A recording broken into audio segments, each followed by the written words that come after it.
오늘 저녁 예배 시간에도 우리 하나님께서 우리 가운데 찾아오셔서 큰 은혜 허락하여 주실 줄 믿습니다. 오늘 우리가 읽은 말씀은 두루마리의 이제 인봉이 떼어지는 과정 가운데 보여지는 환상입니다. 마지막 7인이 떼어지기 전에 7인이 남아 있는데 이 이야기를 교회에 들려주는 것이죠. 오늘 말씀에.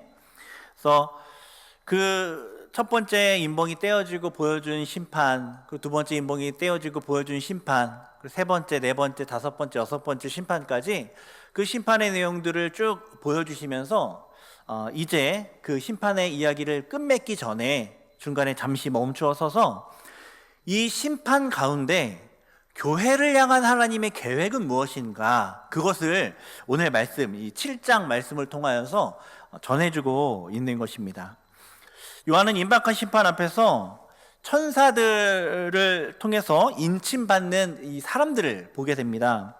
그들은 이스라엘 12지파에서 12,000명씩 총 14만 4천 명입니다. 인침을 받은 사람들, 인침을 받는다는 것, 그것은 도장을 찍는다는 거잖아요. 도장을 받은 사람들이라는 의미인데, 회개한 백성들에게 하나님의 이름의 표가 그 이마에 새겨져서 하나님의 소유로 확실하게 인정받게 된다라는 그런 의미입니다. 바로 우리를, 교회를 의미하는 것이죠. 성령의 인치심을 받은 우리 성도들을 의미하는 것입니다. 그래서 교회 성도들이 14만 4천 명이다라는 것이죠.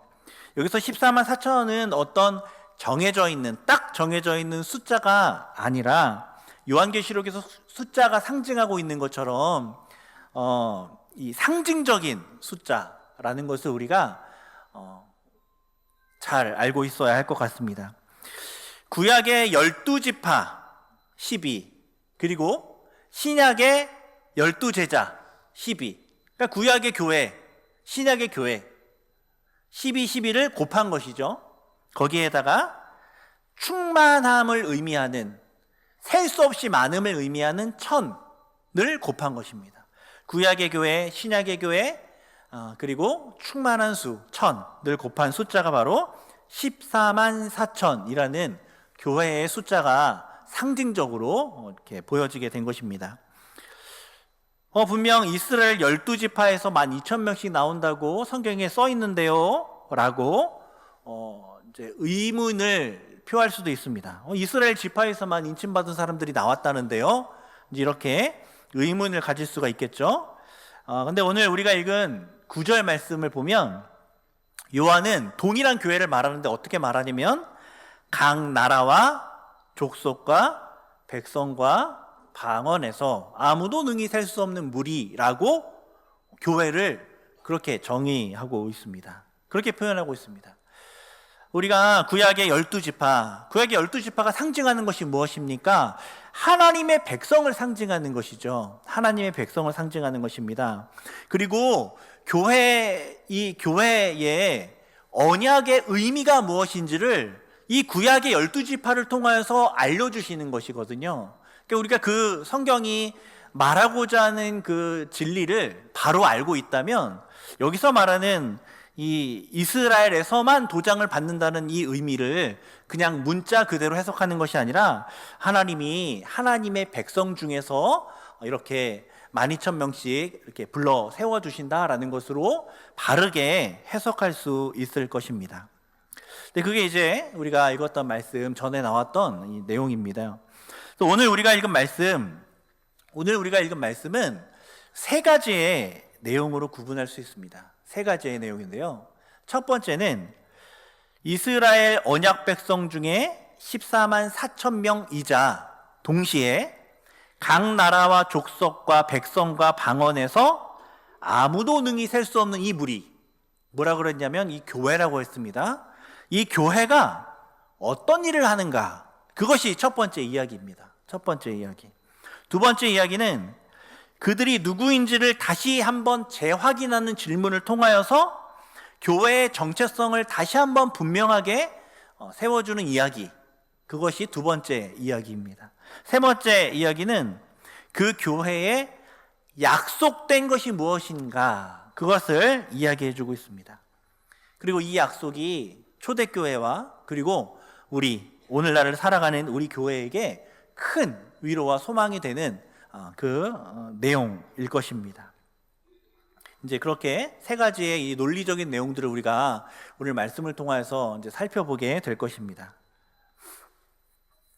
제가 지금까지 살면서 그 대형 콘서트라고 불리우는 그런 데를 참석한 적이 없습니다. 기껏해야 개그 콘서트라고 이렇게 작은 그런 이상한 그런 거를 한번 친구가 데려가서 간 적이 있었고, 하여튼 그런 콘서트를 가본 적이 없습니다. 그런데 그래서 그런지 어떤 대형 집회를 제가 참석해 본 적이 있는데 그때의 감동이 지금까지 좀 남아 있습니다. 그때 장충체육관이었던 것으로 기억나는데, 그곳에서 선교에 관심 있는 수천 명의, 그리고 선교에 막 나가기를 작정한 그 청년들, 그 선교에 관심 있는 청년들, 그 수천 명이 모여서 집회를 했던 적이 있었습니다. 그것에 참여해서 말씀을 듣고 찬양을 막 부르는데, 저뿐만 아니라 거기에 있는 그 모든 청년들이 정말 그 뜨거운 마음을 가지고 한 영혼을 살리기 위해서 내 목숨도 버리겠다, 이런 마음을 가지면서 뜨거운 마음으로 막 눈물을 흘리고, 때로는 그 기쁨의 감격의 춤을 막 추면서 찬양을 막 드리는데, 주님 곧 오실 것 같더라고요. 주님 오실 것 같았습니다. 벌써 20년이 지났는데, 처음엔 별 마음이 없다가도 함께 찬양을 하면 막 심장이 막 요동치고, 저도 모르게 뜨거운 마음에 같이 막 눈물 흘리면서 하나님 사랑한다 고백하기도 하고, 그때 이제 제가 뭘 느꼈냐면 숫자의 힘을 느꼈습니다. 숫자의 힘.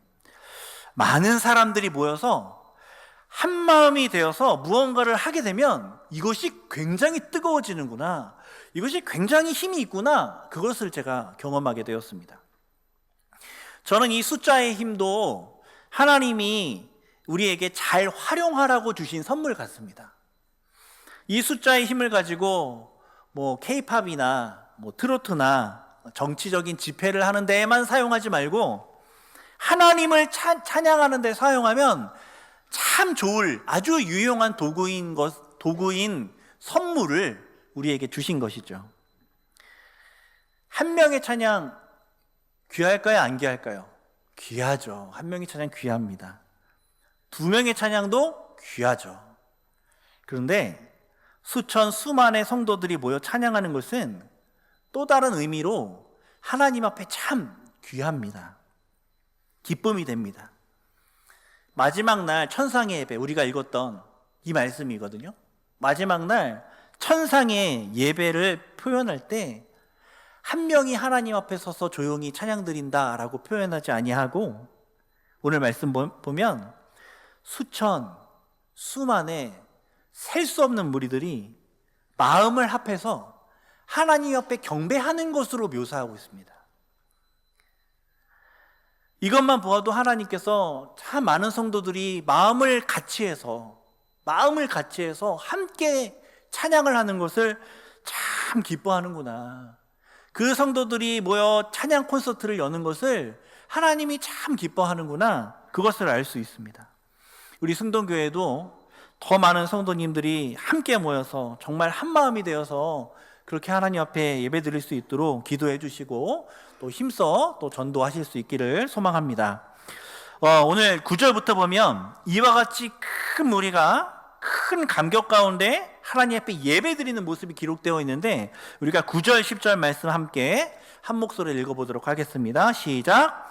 이 일 후에 내가 보니 각 나라와 족속과 백성과 방언에서 아무도 능히 셀 수 없는 큰 무리가 나와 흰 옷을 입고 손에 종려 가지를 들고 보좌 앞과 어린 양 앞에 서서 큰 소리로 외쳐 이르되 구원하심이 보좌에 앉으신 우리 하나님과 어린 양에게 있도다 하니. 아멘.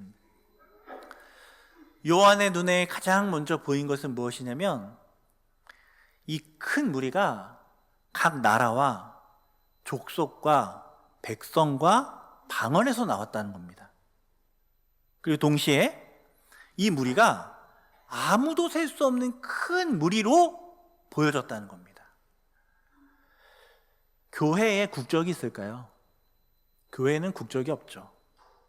신분도 없습니다. 인종도 없습니다.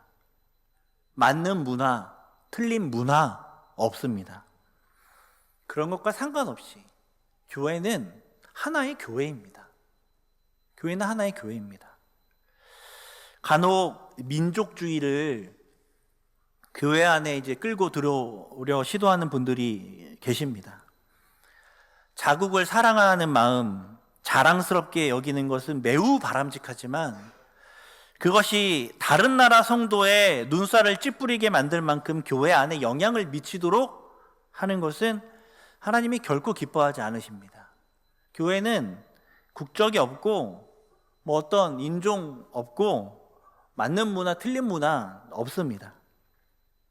아프리카의 성도도, 중국의 성도도, 일본의 성도도, 미국과 유럽의 성도도 다 한 교회입니다. 한 몸입니다.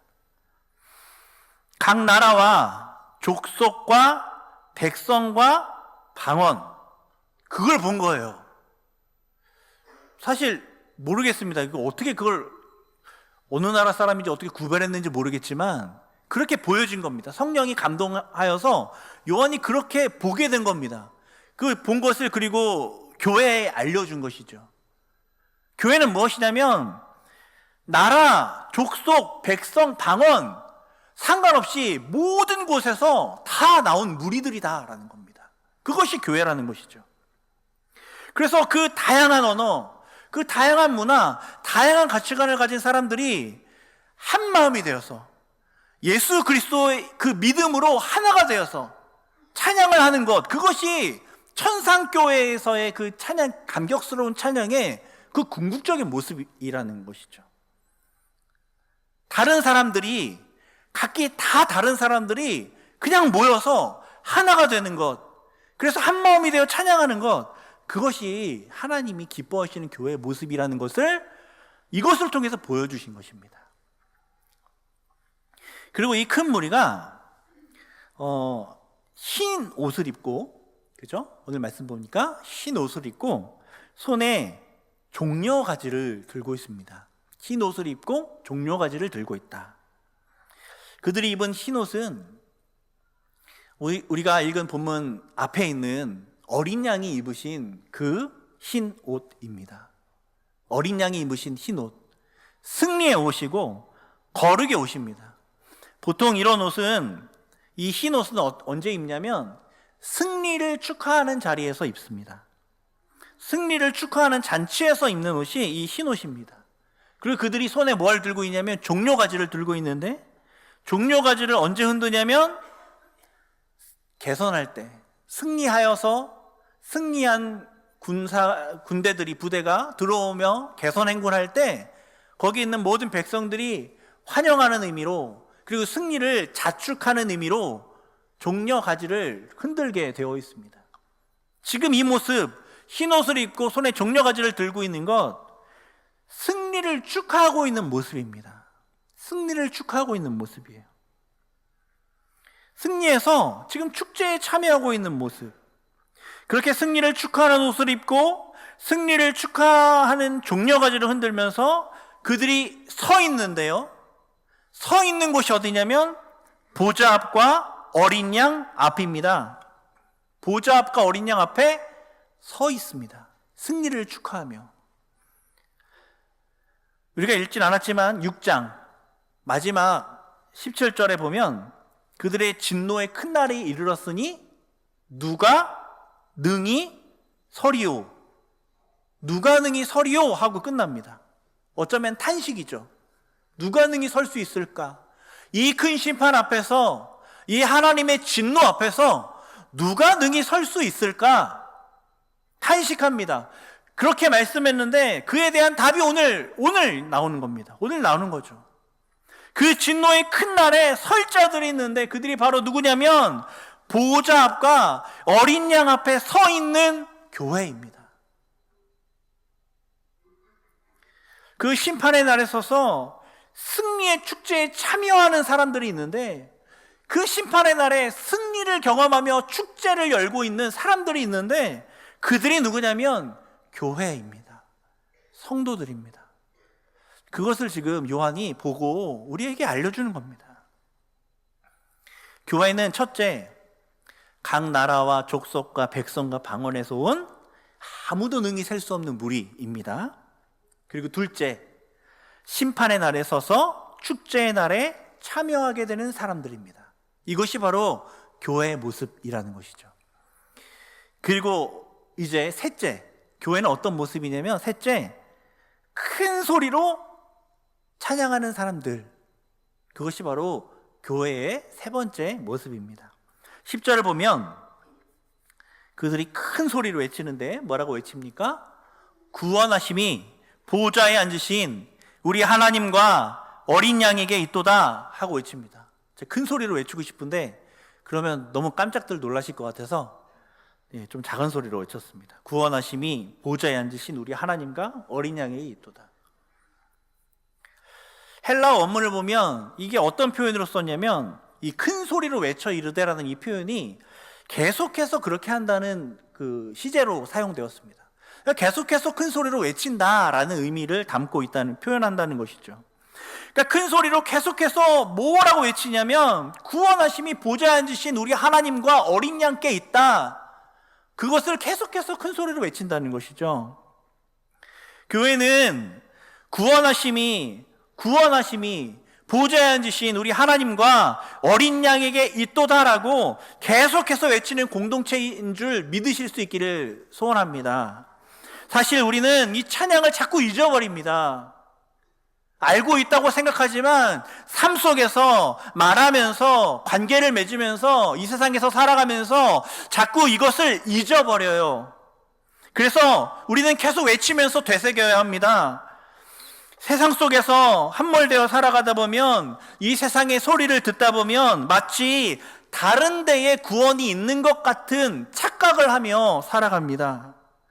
돈이, 성공이, 사람들에게 받는 사랑이, 자식들이 잘 되는 것이, 직장에서 성공하는 것이, 인정받는 것이 구원을 가져다 주는 것처럼, 그것이 우리에게 참된 행복을 가져다 주는 것인 양 속으며 그렇게 살아갑니다. 때론 내가 열심히 무언가를 이루어서 어떤 것을 성취하는 것을 통해서 구원이, 행복이 임한다라고도 착각하기도 합니다.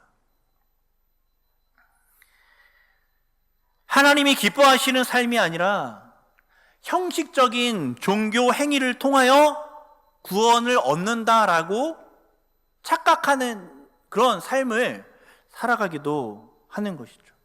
그래서 나는 이러한 행위를 하는데, 이러한 종교 활동을 하는데 너는 왜 하지 않느냐며 다른 이들을 정죄하기까지 하는 교만한 모습을 보이기도 하는 것입니다.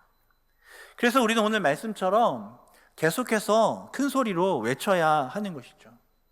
구원이 다른 데에 있지 않습니다. 구원은 다른 데에 있지 않습니다.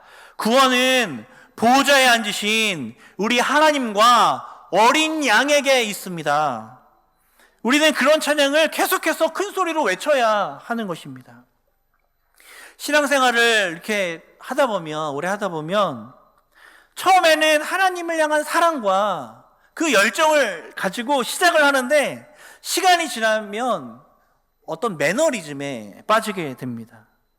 그래서 하나님을 사랑해서 행했던 것들이 점점 자랑으로 변하게 됩니다. 내가 이것을 하고 있다. 내가 이러이러한 종교 행위를 지금까지 수십 년과 쉬지 않고 해오고 있다 하는 식으로 자기 자랑으로 변하게 됩니다. 사랑하는 사람은 사랑한다고 억울해하지 않습니다. 그렇죠. 사랑한다고 억울해하지 않습니다. 사랑하는 사람을 위해서 내가 일한다고, 내가 사랑하는 이 아내의 차 문을 이렇게 열어주는다고 내가 그것 가지고 억울해하지 않습니다. 사랑하는 사람을 위한 섬김이 억울함이 아니라 내가 섬기고 내가 수고해서 준 이 태도와 이 선물이 저 사람에게 행복을 가져다 줬으면 좋겠다 하며, 기쁨을 가져다 줬으면 좋겠다 하며 오히려 그 섬김을 기뻐하는 것이죠. 그게 사랑입니다. 근데 정말 안타깝게도 우리가 하나님을 섬길 때 그 섬김을 자랑으로 여기고 공로로 여길 때가 참 많이 있는 것을 우리가 두려운 마음으로 돌아보게 됩니다. 섬김이 공로로 여겨지게 되면 교만함이 생겨나게 되고 억울함이 생겨나게 됩니다.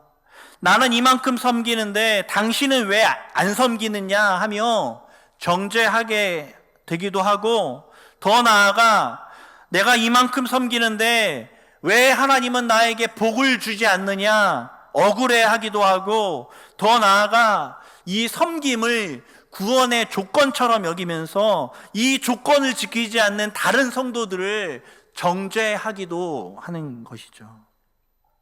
우리는 자꾸 잊어버립니다. 그래서 계속 외쳐야 됩니다. 어떤 열심이, 어떤 종교 행위가 그것을 해야 구원이 유지될 것이다 라고 여기는 태도나 자세가 우리에게 나타나고 있다면 우리는 하나님 앞에 우리의 신앙생활을 돌아보아야 합니다. 구원하심은 보좌에 앉으신 우리 하나님과 어린 양에게 있습니다. 우리에게 구원하심이 있지 않습니다. 이 세상에 구원하심이 있지 않습니다. 오직 보좌에 앉으신 우리 하나님과 어린 양에게 있는 것이죠. 우리의 열심은 어떤 열심입니까? 구원받기 위한 열심입니까? 아니죠. 사랑받은 자의 열심입니다. 사랑이지 노동이 아닙니다. 우리의 선함, 우리가 하나님 앞에 선해지려 하는 것, 이것은 보상을 위한 선행이 아니라 사랑하는 우리 하나님을 닮고 싶은 선행입니다. 하나님처럼, 주님처럼, 주님이 내게 주신 은혜처럼 나도 다른 사람을 향하여 그렇게 행하고 싶은 겁니다. 사랑하는 자를 닮고 싶은 그러한 열정이죠. 그래서 구원받기 위해 교회를 다닌다는 말은 엄밀히 말하면 틀린 말입니다. 구원받아서 교인이 된 것이죠. 구원받아서 교인이 된 것입니다. 구원받기 위해 교회를 다닌다는 말보다는 우리가 믿음을 더 견고히 하기 위해서, 하나님을 더 사랑하기 위해서, 더 잘 사랑하고 더 잘 섬기기 위해서 교회를 다닌다, 교회로 신앙생활한다, 이렇게 말하는 것이 훨씬 적절할 것입니다. 물론 뭐 그런 의미를 담아서 구원받기 위해 교회 다닌다 이렇게 말씀하시는 것이겠지만, 그럼에도 불구하고 우리가 이런 오해의 여지가 있다는 것을 알고 우리가 사용하면 좋을 것 같습니다. 지금 살펴본 것처럼 교회의 세 번째 특징은 무엇이냐면, 계속해서 구원하심이 보좌에 앉으신 우리 하나님과 어린 양에게 있다, 큰 소리로 계속해서 외치는 그런 찬양을 드리는 공동체가 바로 교회인 것입니다. 여러분, 고난과 핍박 가운데 있었던 초대교회에 이 환상이 얼마나 큰 위로가 되었을까요? 그들이 초대교회로 하나님을 섬긴다 하면서 열심히 신앙생활 해왔지만 교회가 폭발적으로 증가하지 않았고, 오히려 핍박의 강도는 더 심해지며 성도들이 뿔뿔이 흩어져야 했습니다. 자신들이 가지고 있는 힘으로는 이 교회가 유지될 수 없을 것 같고, 정말 그 선행이 인정받지 못할 것 같고, 교회가 사라져버릴 것 같다는 두려움과 불안함이, 미래에 대한 두려움과 암담함이 그들에게 있었습니다. 그런데 구원하심이 나에게 있는 것이 아니라, 환경에 있는 것이 아니라, 내가 어떤 일들을 잘 할 수 있느냐 없느냐, 나의 능력에 있는 것이 아니라, 교회의 능력에 있는 것이 아니라, 보좌에 앉으신 우리 하나님과 우리 어린 양에게 있다는 이 고백이 초대교회와 우리 교회에 얼마나 큰 위로가 되는지 모르겠습니다. 구원하심은 하나님과 어린 양께 있습니다. 지금 아무것도 보이지 않아도, 지금 우리가 보잘것없어 보일지 몰라도, 교회가, 성도가 보잘것없어 보일지라도 구원하심이 보좌 앞에 있고 어린 양께 있기 때문에 소망이 있다는 것이죠. 우리는 다른 것 기대하고 소망하는 것이 아니라 우리는 그것을 찬양해야 됩니다. 그것 찬양하는 것이 우리에게 기쁨이 되어야 합니다. 그래서 우리에게 있는 환경들, 그것들 때문에 흔들리지 말고, 이 세상에 좌지우지 되지 말고, 오직 눈을 들어서 보좌에 앉아 계신 그 하나님과 우리 어린 양을 바라보아야 하는 줄 믿습니다. 이 찬양의 외침이 들리자 11절 12절에서 천사들의 화답이 나옵니다. 우리 11절 12절 말씀도 함께 한 목소리를 읽어보겠습니다. 시작. 모든 천사가 보좌와 장로들과 내 생물의 주위에 서 있다가 보좌 앞에 엎드려 얼굴을 대고 하나님께 경배하여 이르되 아멘. 찬송과 영광과 지혜와 감사와 존귀와 권능과 힘이 우리 하나님께 세세토록 있을지어다. 아멘 하더라. 아멘. 저는 이 말씀을 읽으면서 제일 먼저 든 생각이 무엇이냐면, 성도들의 찬양을 이 천사들이 화답하고 있구나. 천사들의 찬양을 이 천사들이 지금 돕고 있구나. 이런 생각이 들었습니다. 천사들의 찬송은 아멘으로 시작해서 아멘으로 끝납니다. 핍박과 환난 가운데 있는 성도들이 묻어있는 피를 피로 씻으며, 어린 양의 피로 씻으며 환난 가운데 겨우 빠져나와서 믿음으로 구원하심이 보좌에 앉으신 우리 하나님과 어린 양에게 있습니다. 찬양하며 그렇게 고백을 할 때 그 자리에 있었던 수천 수만의 천사가 그에 화답하며 우렁차게 아멘 아멘 하고 있는 것 같다는 그러한 어떤 느낌을 오늘 말씀 읽으며 받게 되었습니다. 철인 3종 경기 같은 마라톤 같은 그런 그 힘든 운동을 다 마치고 몇 시간 동안 뛰고 몇 시간 동안 그렇게 하며 녹초가 되어서 결승점이 있는 운동장으로 들어왔을 때 그곳에 있었던 수없이 많은 사람들이 원래는 나 혼자 뛰고 아무도 관심 없이 나 혼자 이렇게 힘들게 운동을 하고 있는 줄 알았으나 그 운동장에 기다리고 있었던 수천 수만의 사람들이 들어올 때 환호와 박수를 쳐주면서 와 하면서 잘하였다 수고하였다 조금만 더 힘을 내어라 그렇게 격려해 주는 것 같다는 그러한 생각이 들었습니다.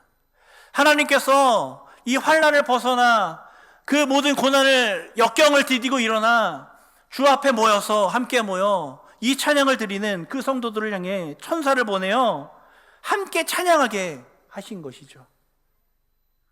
아마 우리 찬양대도 이런 이제 경험을 많이 했을 것 같은데, 찬양하면 우리가 준비한 것보다 우리가 노력한 것보다 더 큰 은혜와 감격이 찬양할 때 부어지게 되는 것을 우리가 경험하게 됩니다. 우리가 찬양할 때 그냥 우리의 힘과 노력에서 이 찬양이 끝나는 것이 아니라 하나님께서 역사하시는 줄 믿습니다. 우리의 찬양을 더 힘있게 하시고 우리의 찬양이 더 큰 소리로 퍼져나가게 하시고 우리의 찬양이 더 믿음의 고백이 되게 하시고 우리의 찬양이 더 하나님께 영광이 되게 하시는 그러한 역사가 우리가 찬양할 때 하나님이 천사를 통하여서 이와 같이 화답한 것처럼 그런 역사가 우리가 찬양할 때 나타나게 되는 줄 믿습니다. 지금까지의 말씀을 정리하면, 첫째, 교회는 각 나라와 족속과 백성과 방언에서 아무도 셀 수 없는 큰 무리가 바로 교회이다. 그래서 특정 인종, 특정 나라, 특정 문화가 우선되는 그런 공동체가 아니라 믿음, 우리 하나님의 아들을 아는 그 믿음이 우선되는 그런 공동체다. 그것이 이제 첫째 교회의 모습이고요. 두 번째, 교회는 심판날에 보좌 앞과 어린 양 앞에 서서 승리의 축제에 참여하는 공동체다.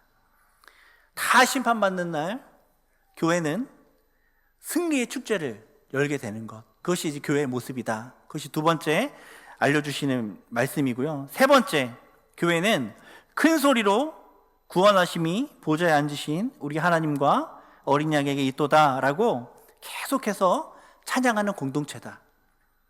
그리고 하나님께서 이 찬양을 도와 더 영광이 되게 하신다. 우리가 이 세 가지를 정리해 볼 수 있을 것 같습니다.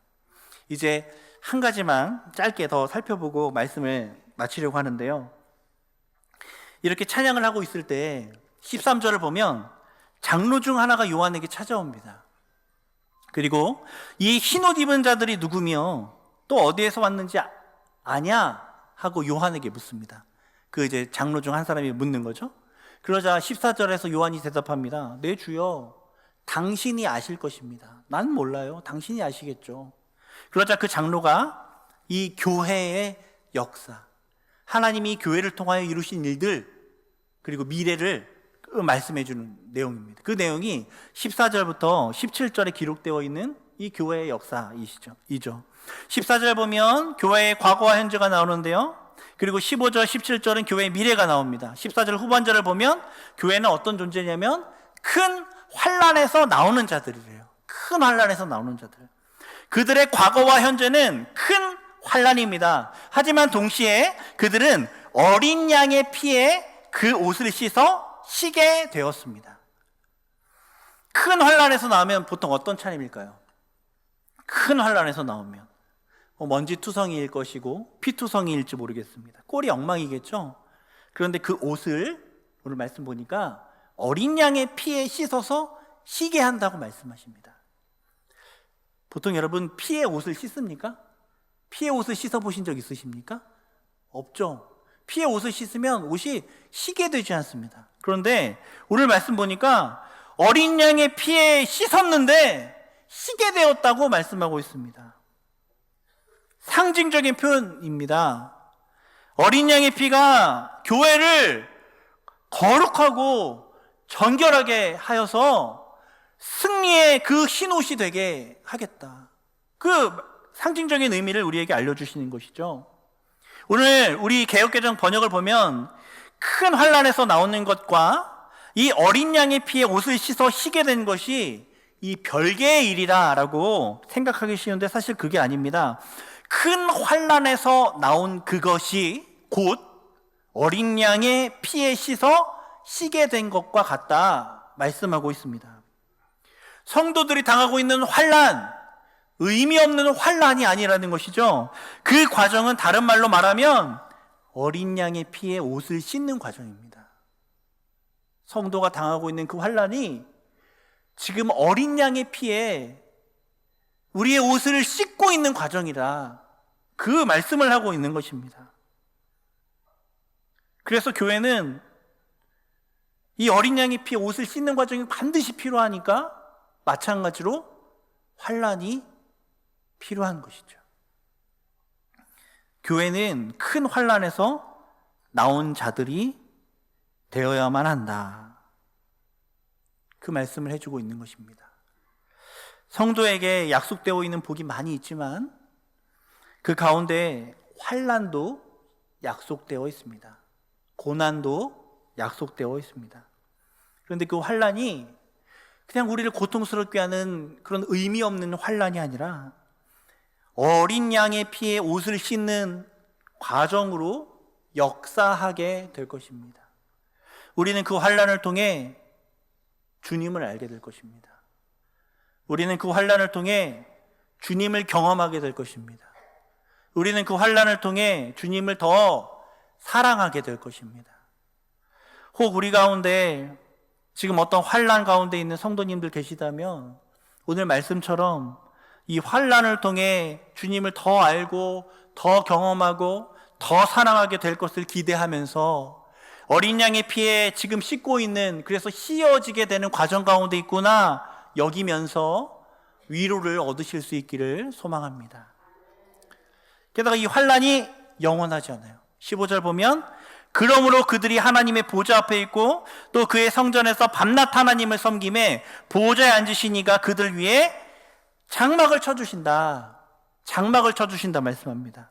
그 장막이 쳐지니 이후 말씀 보면 주림이 없고요, 목마름이 없고요, 상함도 없습니다. 왜냐하면 어린 양이 목자가 되어주셔서 우리를 생명수 샘으로 인도하여 주실 것이고, 그 샘에서 무엇을 하냐면 우리의 눈에 맺혀있는 모든 눈물을 그 샘으로 씻어주신다고 말씀하고 있습니다.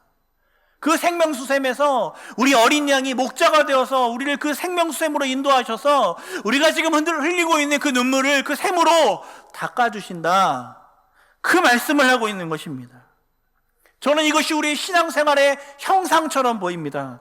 우리가 교회로 함께 모여서 성령의 인도하심에 따라 생명수 샘인 말씀으로 인도되는 것이죠. 우리가 교회에 모여서 생명수 샘인 말씀으로 인도되어서 우리가 지금 주님을 위해 당하고 있는 주의 이름을 증거하면서 당하고 있는 모든 환난과 고난과 억울함, 그 모든 눈물을 주님께서 말씀으로 씻어주시는 것, 위로하여 주시는 것, 그 신앙생활의 어떤 이미지가 바로 이 오늘 보여준 이 이미지인 것 같다는 생각을 하게 됩니다.